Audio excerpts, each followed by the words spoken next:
Well, as I said last week, we had an awesome time here at Secord Community Center, whereby we had in touched on the hierarchy, the five hierarchy of progressing towards a strong family. But we have come now to a new beginning. You see, Abraham Maslow came to a disposition whereby he had stated that we must move forward, and for us to move forward, we must gravitate to procedural and the methods and which was put in place for these complex state that our children, our community, our state, our nation could be in, which can be prevented. And in our prevention, we need to allow persons to be nurtured from an early beginning.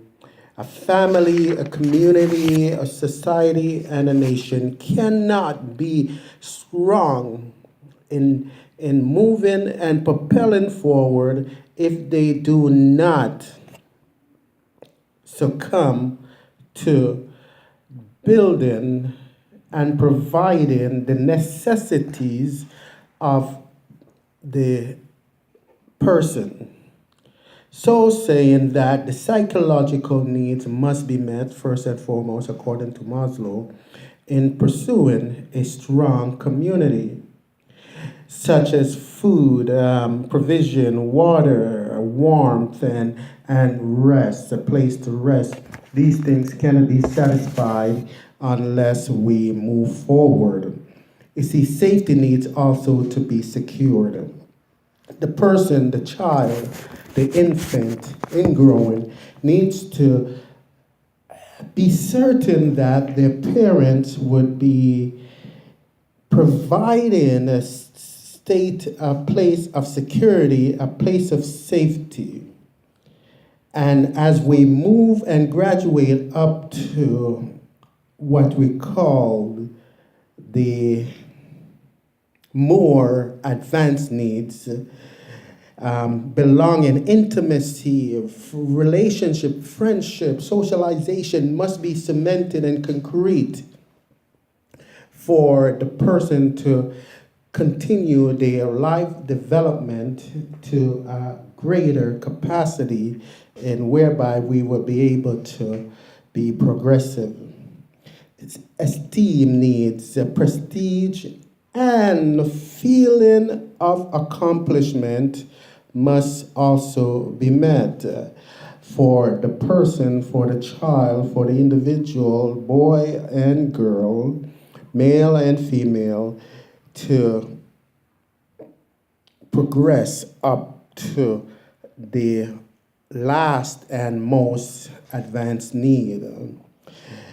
Being that this endeavor is focusing on building a strong man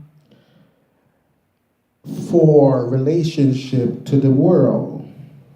So self-actualization must be achieved. One full potential, including creative activities, must be met. And this is why Eric Maslow embarked and developed the theory of how to effectively build a strong family or a strong individual.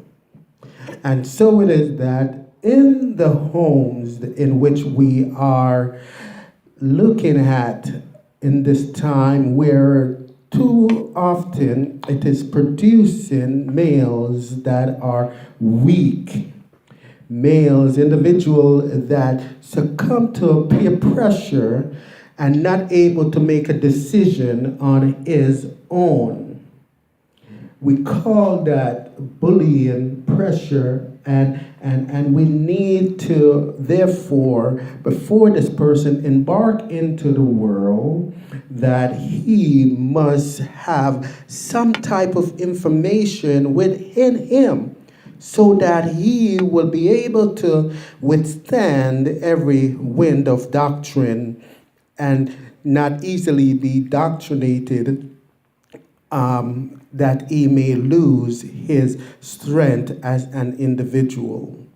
The people in this world, God loved this world so much that you ought to love it too.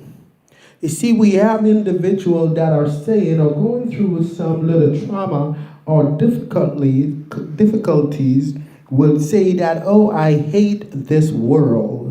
And in hating the world, you are saying that you hate the creation in which God has provided for you to exhibit His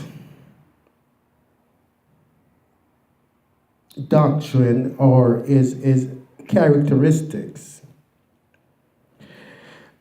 Subsequent lessons will address your relationship to other people, the realm of denomination of what is not good and what is not kosher, the sphere of evil, and the sphere of doing wrong or being in a state of disobedience.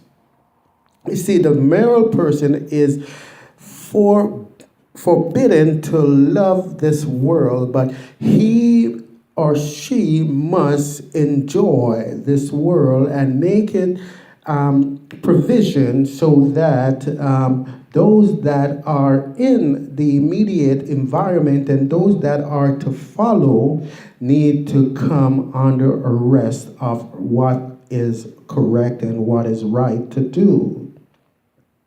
You see, friendship with this world makes one an enemy of God, which is to say that if you enjoy and you love this world more than the one who provided this world, then you are an enemy to the one who have created this world. You see, the material universe, when God made this world, He pronounced it as good. As a person who is striving after right living, you must live in this world. See, there's no other way about it. We cannot opt out as we will, for we will then be negating the opportunity and being obedient to that which is right, good, and correct. Since you must live a good and right lifestyle that will help other individual and to what you call to empower other individual for right living in this present world. Word of the master says your perspective on life must be or must have these attributes, attitude you must have towards the realm of what is wrong, so prevalent in this world. So oftentimes we visit things that are and we do things that are not conducive and kosher to what is right. You must not love it. You must not be conformed to it. You